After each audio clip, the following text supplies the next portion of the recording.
الحق من ربك فلا تكونن من الممترين. أعوذ بالله من الشيطان الرجيم. بسم الله الرحمن الرحيم. الحمد لله القائل كل من عليها فان ويبقى وجه ربك ذو الجلال والإكرام. نحمده سبحانه ونشكره ونستغفره ونتوب إليه ونصلي ونسلم على نبينا محمد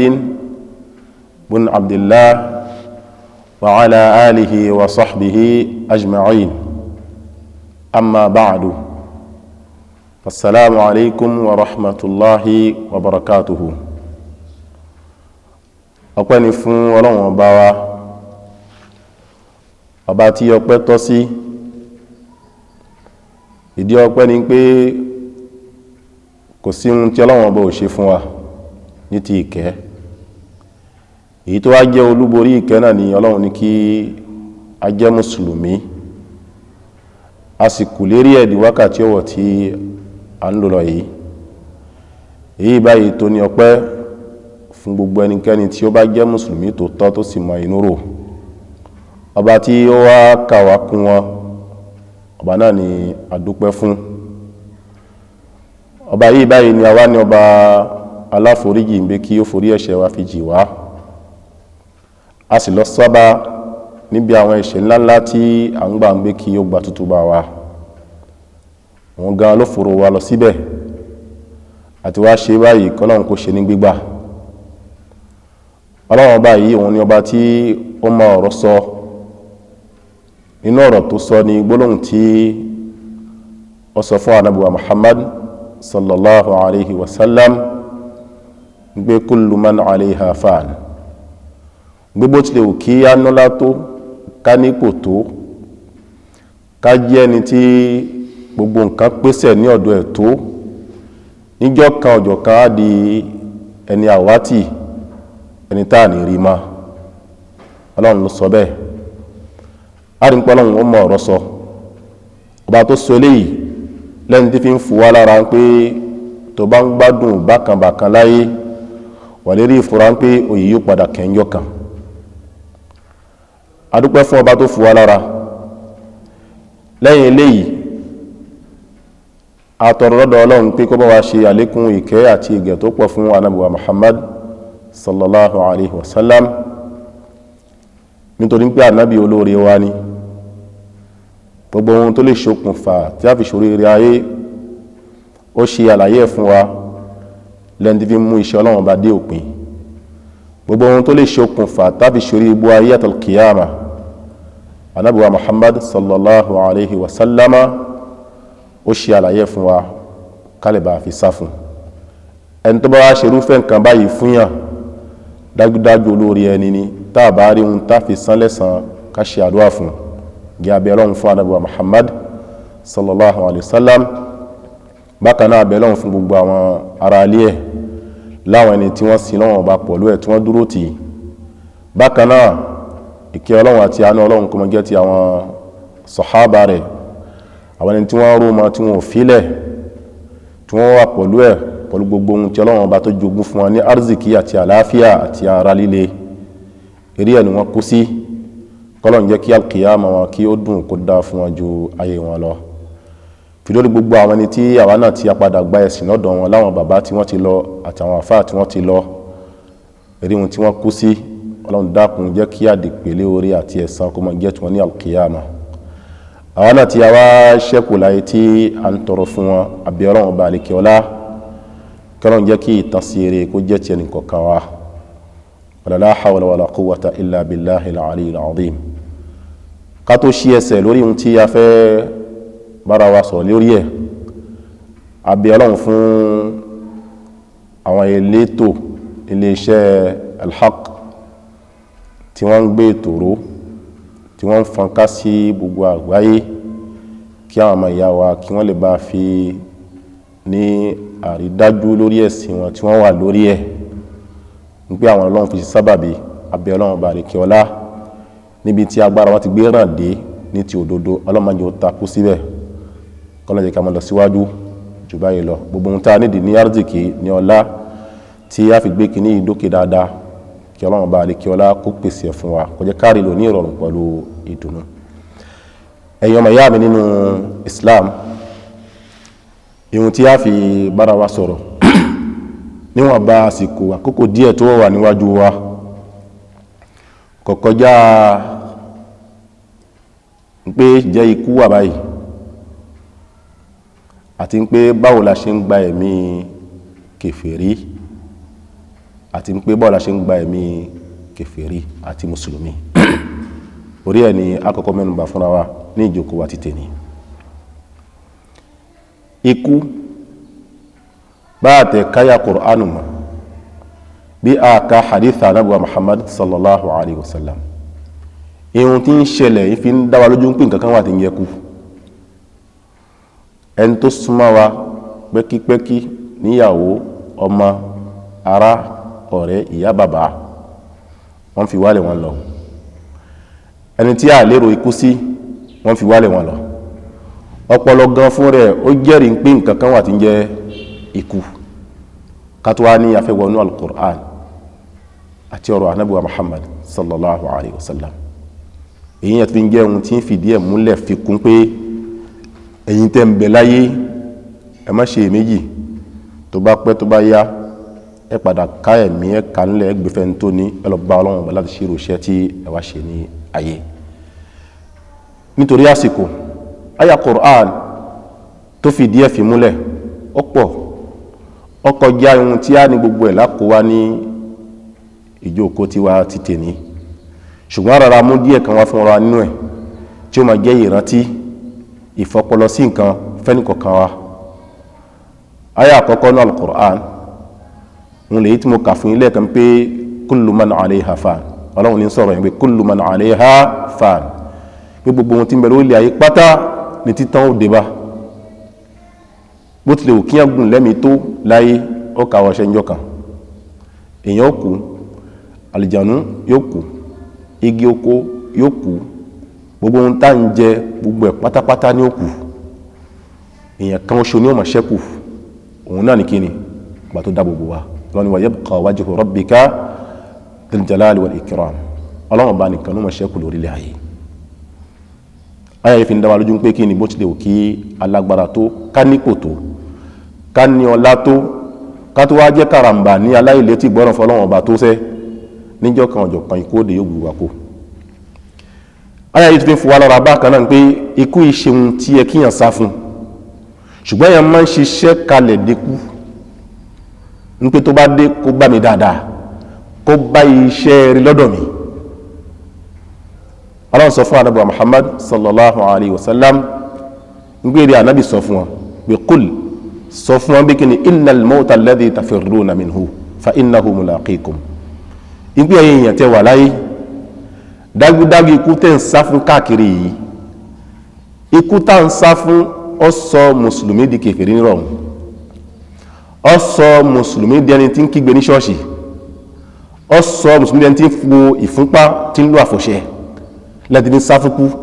tá ń lo gbékúdè. Ikú là ń sá fún pé kúkú má dé nísìn. Ọlọ́run ní ẹ má rìn jìnnà, ẹ má dara yín láàmú, fa innahu mulaqikum. Ikú wà pàdé tìyín ni, ẹ má dara yín láàmú, kò síbi tẹ́lẹ̀ lọ láyé. Ṣẹ́yìn sáfún káàkiri níbi sẹ́ẹ̀lì sá lọ ikú wà mẹ́. Òun ló ṣokùnfà ọ̀rọ̀ tí Ànábì wa Muhammad sallallahu alaihi wasallam ń pè Ọlọ́run bá ó fi iṣẹ́ ránṣẹ́ sí òun wípé gbogbo ibikíbi tí ẹ̀dá bá wà láyé, bọ́lọ́run bá ní ikú dé ibẹ̀ náà ti wà mú. Bọ́lọ́run bá kọ́ láyé pé lábájá Gabon ni ó kú sí, tó bá ń bẹ́lẹ̀ yìí tágbó náà bá lù kò ní mọ ohun tí ó ti gbọ̀ngbọ̀n bìzá àti ẹ̀ kò sí wọ́n kọ́lé ẹ̀fún ní rọrùn tí ó fi lọ. tó yẹ pé Amẹ́ríkà ni wọ́n kọ́lé ẹ̀fún ní rọrùn ní ó sì lọ nítorí pé ikú ń gbòde lọ́hùn, yọ̀rọ̀ bá ikú ẹ̀ lọ́hùn, ikú dìlú òdì ó sì pàdé ẹ̀ pé lábájá gbẹ̀mí wa, Ọlọ́run ní kí agba ẹ̀mí náà wọ́n bá tó ṣe lárí òtò máa bọ̀. Èyí fi ń tọ́ka sí pé ikú yìí ṣe ohun tí èèyàn máa ń sá fún, èèyàn sá fún kú, èèyàn máa ń ṣiṣẹ́ kalẹ̀ díjọ́ tí ikú òde nì tí ìrọ̀rùn fi jẹ́ ti onítọ̀hún. Ayàtí àkàfúnra wà yìí báyìí àti hadith Ànábì Muhammad sallallahu alaihi wasallam sí àkàfúnra níwọ̀n báyìí fi ń tọ́ka sí pé nǹkan kan wà tí ń jẹ́ ikú kì í sí ṣe ohun tí yẹn máa ń sá fún, yẹn máa ṣiṣẹ́ kalẹ̀ dé. èyí ni jẹ́ àkíyèsí àkọ́kọ́ àti ìṣèrántí àkọ́kọ́ fún gbogbo àwọn ọmọ ìyá wa tí ẹ̀ ń gbọ́ wa lé eré ètò yìí. ìgbésẹ̀ ẹlẹ́kejì òun ní pé tí kú bá dé tí ó bá gba ẹ̀mí kèfèrí, báwo ní ṣe máa ń gbàgbà ẹ̀ kákẹ́ ti gbọ́ tàbí wá jẹ́ kèfèrí àbí àwọn hùwà tí ó sọ wá di kèfèrí kálíbà fi jáwọ́ káyà fún gbogbo ẹnikẹ́ni tàbí wá rí pé wà lérí ìwà sí báyìí ńkọ́ kálíbà fi mọ ọ̀nà tí a gbà tá fi ṣàánú ẹ̀ tá sọ̀rọ̀ Ọlọ́run ọba fún tá sọ̀rọ̀ Ànábì wa Muhammad sallallahu alayhi wa sallam tí ó fi jáwọ́ kó nínú àwọn nǹkan tí ó kó sínú wàhálà yìí. gbogbo tó lọ́n sọ fún Ànábì wa Muhammad sallallahu alayhi wa sallam Ọlọ́run ní wan-nazi'ati gharqa. Ọlọ́run ní tí àsìkò bá tó tá a fẹ́ gba ẹ̀mí àwọn kèfèrí, àwọn màláíkà tí wọ́n lọ sí ìtẹ̀ náà ṣe máa ń gíyàn líle tí wọ́n bá gbẹ̀mí wọn kọ́ wọ́n máa ń gbà tí agbára bí kíyàn já nǹkan lára nǹkan. ká mú wá ní àpèjúwe ọmọ oníkàwá lápèjúwe ni o káníyàn dé Ọlọ́run fún lágbára láti já ní ìrọ̀rùn. ọmọ oníkà náà tí ó fẹ́ já ní ìrọ̀rùn tó fẹ́ já ní ó rọrùn fún òun, ṣùgbọ́n tó fẹ́ já ọmọ oníkà ẹ̀ tó sì wà láyé tí wọ́n gbọ́ bẹ́rẹ̀ bí kó mọ́ sàn tí wọ́n gbọ́ bẹ́rẹ̀ fún ẹni pé ìnira tí yóò ní agbára gan. gbọ́ fẹ́ mú ọmọ oníkà wọn fẹ́ já láì jẹ́ pé wọ́n gun lábẹ́rẹ́ kan ti tẹ́lẹ̀ rí tí ó mú bẹ̀ rọrùn tán bá fà á ẹni pé ìnira tí ò láyé ìní wọn rí ọ̀dà ibi yẹn ti jìnnà jù. ọmọ ìyá mi ìgbà tí nǹkan tó yẹ lọ́wọ́ àbí ó yẹ lẹ́sẹ̀ àwọn wá jáde ọ̀fẹ́ àfàyọ náà yọ àwọn náà fẹ́ fàyọ kó lára kí náà báwo ṣe mọ́rí lára wa a nípa máa ń rí ìnira adìjú ní kankan lẹ́ni tí ó fi já àwọn náà kù fi ṣe òdiwọ̀n lẹ́ẹ̀kan náà fi ṣe òṣùwọ̀n lẹ́ẹ̀kan náà lérí pé tó bá jẹ́ kí ìfèrè wọ́n fi àgbà ẹ̀mí ẹ̀ tó wà nínú tó fẹ́ já báwo ló ṣe rí. ọ̀nà míì ẹwà wọn tí wọ́n ń pẹran lápèjúwe tó bá pẹran bùṣe ká ní ẹran yẹn wọ́n pa àbíwẹ̀gọ̀ wọ́n kún láì pa lápèjúwe wọ́n wá ríbi tó ti fẹ́ fa kìíní ẹ̀yọ́ nítorí wà ẹ̀ wọ́n fẹ́ fayọ̀ bẹ́ẹ̀ báwo lẹ́rẹ̀ yóò ṣe rí ìnira gbà ẹni pé ìnira yẹn kọ́ yóò kọjá ibi tí èrò ẹ̀dá dé láyé. ìyá àwọn màláíkà tí wọ́n bá dé tí wọ́n bá gbẹ ẹ̀mí àwọn kèfèrí wọ́n ṣe máa ń gba ẹ̀mí wọn nìyẹn wọ́n máa ń gbá ti agbára tagbára tí ìnira tó já sí pé àwọn àtàwà lẹ́gbẹ̀ẹ́ alẹ́ mọ́fúra kankan ṣùgbọ́n ohun tí nǹkan ṣe ń kọ́ yóò máa wà nínú ìnira tó kọjá ìnira tó kọjá ìfẹnuròyìn ń gbé báyìí bó ṣe rí ni. ǹjẹ́ ní báyìí tí a gbọ́n kọ́ ìfura ńlá ló jẹ́ fún ẹni kọ̀ọ̀kan wa ń pé tá a bá ń ṣiṣẹ́ kan ní wákàtí ọ̀wọ̀ tí a wà yìí tíṣẹ́ náà ń lọ lérí pé ǹjẹ́ mi ti máa di kèfèrí báyìí káyọ̀ tẹ̀yà ọkọ̀ mẹ́ nítorí pé báwọn tọ́ sí rí ẹ̀ bá ṣe gba ẹ̀mí ẹ̀nìyàn o bí ká lo ìfúnpá ká lo ọ́ndè ká lo àfọ̀ṣẹ òun ṣe é gún tààrà ilé ṣọ́ọ̀ṣì ìwọ ni ó sì ń jẹ́ mùsùlùmí gbogbo àwọn nǹkan yìí báyìí nǹkan tó bá ń ṣe tó bá fi kú sí rí ẹ̀ kúkú ẹ̀ tó fi jáde láyé ọ̀nà tó gbà fi jáde láyé nìyẹn ìjẹ́lẹ̀ nǹkan àgbáwáàsí ni látọ̀dọ̀ Ọlọ́run ọba fìdọ́dọ̀ Ànábì wa Muhammad sallallahu alaihi wasallam fìdọ́dọ̀ àwa náà tí a ń sọ tẹ́yìn náà tẹ́yìn kẹtìgbọ̀ ní ọ̀dọ̀ wa ní wákàtí ọ̀wọ̀ tí a wà yìí. èyí báyìí jẹ́ ayé àkọ́kọ́ Ọlọ́run ọba àríkẹ́ọlá ọdún sọ ní ayé ní inú al-Qur'an ń pé walau tara ń pé èrè Ànábì wa Muhammad sallallahu alaihi wasallam